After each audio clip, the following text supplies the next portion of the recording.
ശബരിമല സ്വർണ്ണക്കൊള്ള കേസ് പുതിയ തലങ്ങളിലേക്ക് നീങ്ങുന്നു എന്ന് നമുക്കൊരു സംശയം വരുന്നു. ഇപ്പോൾ അതിന് കാരണം ശ്രീ രമേശ് ചെന്നിത്തലയുടെ ഒരു വെളിപ്പെടുത്തലാണ്.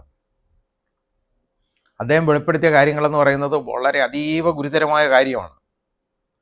അദ്ദേഹം വെളിപ്പെടുത്തിയ കാര്യമെന്ന് പറയുന്നത് അദ്ദേഹം ഇന്നിപ്പോൾ SIT സ്പെഷ്യൽ ഇൻവെസ്റ്റിഗേഷൻ ടീമിനെ രാവിലെ 11 മണിക്ക് അദ്ദേഹം പോകുന്നുണ്ട്. അവർക്ക് മൊഴി കൊടുക്കാനായിട്ട് പോകുന്നുണ്ട്, സ്റ്റേറ്റ്മെൻറ്റ് കൊടുക്കാനായിട്ട് പോകുന്നുണ്ട്. അത് ഒരു നല്ല പൊതുപ്രവർത്തകൻ ചെയ്യേണ്ട ഒരു കാര്യമാണ് അദ്ദേഹം ചെയ്യുന്നത്. കാരണം അദ്ദേഹത്തിന് കിട്ടിയ ഒരു രഹസ്യവിവരം എന്ന് പറയുന്നത് ഒരു വിദേശ വ്യവസായി, അപ്പോൾ അദ്ദേഹം യഥാർത്ഥത്തിൽ ഈ ഗൾഫിലോ എവിടെയെങ്കിലും ഉള്ള ആളായിരിക്കും. ആരാണെന്നൊന്നും അദ്ദേഹം വെളിവാക്കിയിട്ടില്ല, അയാളുടെ പേരും വെളിവാക്കിയിട്ടില്ല. വ്യവസായി ഒരു ഇൻഫർമേഷൻ ശ്രീ രമേശ് ചെന്നിത്തലയ്ക്ക് കൊടുക്കുന്നു. അദ്ദേഹം പറഞ്ഞതാണ് ആ ഇൻഫർമേഷൻ എന്ന് പറയുന്നത് ഈ ആൻറ്റിക് വാല്യൂ ഉള്ളതാണ്. ആയിരുന്നു ഈ സ്വർണ്ണപ്പാളികൾ, ഈ ദ്വാരപാലകരുടെ സ്വർണ്ണപ്പാളികൾ എന്ന് പറയുന്ന വളരെ വലിയ ആൻറ്റിക് വാല്യൂ ഉള്ളതായിരുന്നു. ഈ ആൻറ്റിക് വാല്യൂ ഉള്ള ഈ സ്വർണ്ണപ്പാളികൾ അത് കൊണ്ടുവന്ന് അതിന് ഈ അന്തർദേശീയ മാർക്കറ്റിൽ 500 കോടി മുതൽ 1000 കോടി രൂപ വരെ വില വരുന്ന ഒരു കാര്യമാണ്. അത് നമുക്കറിയാം. ഈ സുഭാഷ് കപൂർ എന്ന് പറയുന്ന ഒരാളുടെ ഉണ്ടായിട്ടുണ്ട്. അയാൾ ഇപ്പോഴും വളരെ ഇതേപോലെ ആൻറ്റിക് പ്രോപ്പർട്ടീസ് പല ക്ഷേത്രങ്ങളിൽ നിന്നും ഒക്കെ കൊള്ളയടിപ്പിച്ചും കൊണ്ടുപോയി അമേരിക്കയിലും അതായത് വിദേശ രാജ്യങ്ങളിലൊക്കെ കച്ചവടം നടത്തി മില്യൺ കണക്കിന് ഡോളേഴ്സാണ്, ആയിരക്കണക്കിന് മില്യൺ ഡോളേഴ്സ് സമ്പാദിച്ചിട്ടുള്ള, 100 കണക്കിന് മില്യൺ ഡോളേഴ്സ് ഉണ്ടാക്കിയിട്ടുള്ള ആളാണ്. അയാളുടെ അയാളുടെ കേസും അതുപോലും അന്വേഷിക്കേണ്ടതാണ്. അതേ രീതിയിലുള്ള ബന്ധമാണോ ഇതെന്ന് അന്വേഷിക്കണം എന്ന് പോലും നമ്മുടെ ഹൈക്കോടതി ഇടയ്ക്കൊന്ന് പറയുകയും ചെയ്തിരുന്നു ആദ്യം. അതെങ്ങനെയുള്ള വിവരമാണെന്ന് എനിക്കറിയില്ല. ഏതായാലും അത് ഊഹാപോഹമാണോന്നും അറിയില്ല. എന്തായാലും ഇപ്പോൾ ഒരു വ്യവസായി ഇദ്ദേഹത്തിൻ്റെ അടുത്ത് പറഞ്ഞത് ഈ രീതിയിലാണ്. അതായത് ഇത് കൊണ്ടുപോയി കൊടുത്തത് ഒരു വൻ തോക്കിനാണ് ഇത് കൊടുത്തേക്കുന്നത്. ആ കൊടുത്തേക്കുന്നത് കച്ചവടം നടത്തിയതിനെ കുറിച്ചുള്ള വിവരം അയാൾക്കറിയാം.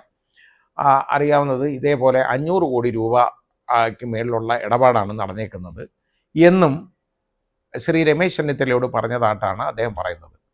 ഇനി ആ വ്യവസായിക്ക് ഈ ക്രൈംബ്രാഞ്ചിനെ നേരിട്ട് കണ്ട് മൊഴി കൊടുക്കാനൊരു ബുദ്ധിമുട്ടുണ്ട്. കാരണം അത് വളരെ പ്രശ്നമുള്ളൊരു കാര്യവുമാണ്.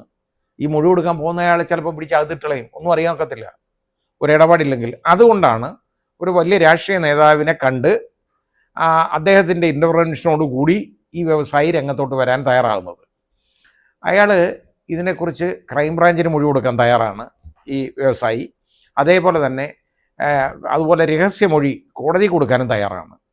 ഇതാണ് പറഞ്ഞേക്കുന്നത്. അപ്പോൾ ഇത് ഞാൻ പറഞ്ഞത് ഒരു വൻ കൊള്ളക്കം ഉണ്ടാക്കുന്ന ഒരു മാറ്ററായിട്ട് ചിലപ്പോൾ മാറിയേക്കും. അന്വേഷണം മുരടിച്ചു പോകത്തില്ല. ഇപ്പം ഏതാണ്ട് അന്വേഷണം മുരടിച്ച ഒരവസ്ഥയാണ്.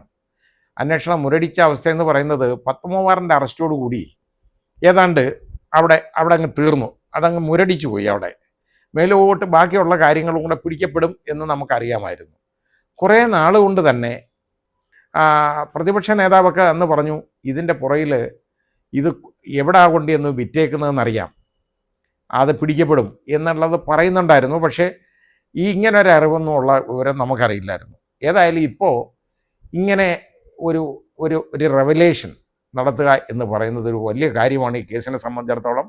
ആർക്കെങ്കിലും ഇതുപോലുള്ള എന്തെങ്കിലും വിവരം ഉണ്ടെങ്കിൽ അത് ചെയ്യണം. അതുകൊണ്ടാണ് ഞാൻ പറഞ്ഞത്, ഒരു പൊതുപ്രവർത്തകൻ, ഒരു സാമൂഹ്യ പ്രവർത്തകൻ ചെയ്യേണ്ട, ഒരു രാഷ്ട്രീയ പ്രവർത്തകൻ ചെയ്യേണ്ട ഏറ്റവും നല്ല ഒരു കാര്യമാണ് ശ്രീ രമേശ് ചെന്നിത്തല ചെയ്യാൻ പോകുന്നത്. അദ്ദേഹത്തിന് രഹസ്യ വിവരം ഇതുപോലെ അറിഞ്ഞു, അദ്ദേഹം അത് മറച്ചു വെക്കുകയാണെന്ന് പറഞ്ഞു കഴിഞ്ഞാൽ എന്തിന് പൊല്ലാപ്പിന് പോകണം എന്ന് പലരും ചിന്തിക്കും. നമ്മളങ്ങനല്ലേ, ഏതെങ്കിലും ഒരു വിവരം അറിഞ്ഞു കഴിഞ്ഞാൽ പല ആളുകളും നമ്മളായിട്ട് എന്തിനാന്ന് ചിന്തിക്കരുത്. നമ്മളാകണം അതിൻ്റെ നിമിത്തം. കാരണം ഇത് ജനങ്ങൾ അറിയണം. പൊതുജനങ്ങൾ അറിയുന്നത് മാത്രമല്ല, ഇതിൻ്റെ അന്വേഷണ ഉദ്യോഗസ്ഥർ അറിയണം. അതിനകത്ത് എന്തെങ്കിലും വസ്തുതകളുണ്ടെങ്കിൽ അത് അന്വേഷിച്ച് കണ്ടുപിടിക്കണം. ഈ രീതിയിൽ അദ്ദേഹം കൊടുക്കുന്നത് വളരെ നല്ലൊരു കാര്യമാണ്. മാത്രമല്ല, അങ്ങനെ അദ്ദേഹം കൊടുക്കുന്ന ഈ മൊഴി ഉണ്ടെങ്കിൽ, ഇതിൻ്റെ കാര്യങ്ങളുണ്ടെങ്കിൽ അതിനെ തമസ്കരിക്കാൻ ഈ SIT ധൈര്യപ്പെടും എന്ന് ഞാൻ കരുതുന്നില്ല. അതുകൊണ്ട് രമേശ് ചെന്നിത്തലയുടെ ഈ വെളിവാക്കലിന് വളരെ വലിയ പ്രാധാന്യമാണ് ഞാൻ കൊടുക്കുന്നത്. ഏതായാലും 11 മണിക്ക് അദ്ദേഹം ഈ SITക്ക് മൊഴി കൊടുക്കുന്നുണ്ട്, സ്റ്റേറ്റ്മെൻറ്റ് കൊടുക്കുന്നുണ്ട്. കൊടുക്കട്ടെ. കൊടുത്തു കഴിഞ്ഞ് അതിൻ്റെ വിവരം യഥാർത്ഥത്തിൽ അന്വേഷിച്ച് അറിയണം. അതായത് രമേശ് ചെന്നിത്തല പറയുന്ന പലപ്പോഴും അദ്ദേഹത്തിന് മുൻപ് ഇതേപോലുള്ള ചില വിവരങ്ങൾ, ഇൻഫർമേഷന് ഈ പറയുന്ന ആൾ പാസ് ചെയ്തിട്ടുണ്ട്. വിശ്വാസയോഗ്യമായിട്ടുള്ള ഇൻഫർമേഷൻ ആയിരുന്നു അതൊക്കെ. അങ്ങനെ ഉണ്ടായി. അതുകൊണ്ടാണ് ഇത്രയും കോൺഫിഡൻസോടുകൂടി അദ്ദേഹം മുമ്പോട്ട് വരുന്നത്. ഏതായാലും ഈ വിവരം വെളിപ്പെടുത്തട്ടെ. വെളിപ്പെടുത്തി കഴിഞ്ഞാൽ ആ ആളിനെ യഥാർത്ഥത്തിൽ ശരിയായ രീതിയിൽ അദ്ദേഹത്തിൻ്റെ കയ്യിൽ നിന്ന് മൊഴിയെടുക്കുക, അദ്ദേഹത്തിൻ്റെ വിവരങ്ങൾ ചോദിച്ച് മനസ്സിലാക്കുക, ഇൻവെസ്റ്റിഗേഷൻ ആ രീതിയിൽ നടത്തുക. അതാണ് വേണ്ടത്. ഹൈക്കോടതിയുടെ നേതൃത്വത്തിൽ നിർദ്ദേശം നടക്കുന്ന ഒരു ഇൻവെസ്റ്റിഗേഷനാണ്. അത് നോക്കണം, നന്നായിട്ട് ചെയ്യേണ്ടതാണ്. അല്ലാതെ അത് മുരടിച്ചു പോകാൻ പാടില്ല. അവിടെ ഇൻവെസ്റ്റിഗേഷന് വേണ്ടി ഇപ്പോൾ അത് 1.5 മാസം കൂടെ സമയം അവർക്ക് അതാ കഴിഞ്ഞ പ്രാവശ്യം നീട്ടിക്കൊടുത്തത്. ചെയ്യണം. അല്ലാതെ ഇവിടെ നിർത്തുകയല്ല വേണ്ടത്. ഇതിൻ്റെ പുറയിലുള്ള ഏതൊക്കെ വൻതൂക്കുകൾ ഇതിൻ്റെ പുറയിലുണ്ടോ അതിനെയെല്ലാം പിടിക്കണം. അയ്യപ്പൻ്റെ സ്വർണം ഇങ്ങനെ കൊള്ളയടിക്കാനുള്ളതല്ല എന്ന് മനസ്സിലാക്കണം. അല്ലാതെ ഈ അമ്പലക്കള്ളന്മാരുണ്ടല്ലോ, ഒരൊറ്റ എണ്ണത്തിനെ വെറുതെ വിടരുത്. അതാ ചെയ്യേണ്ടത്.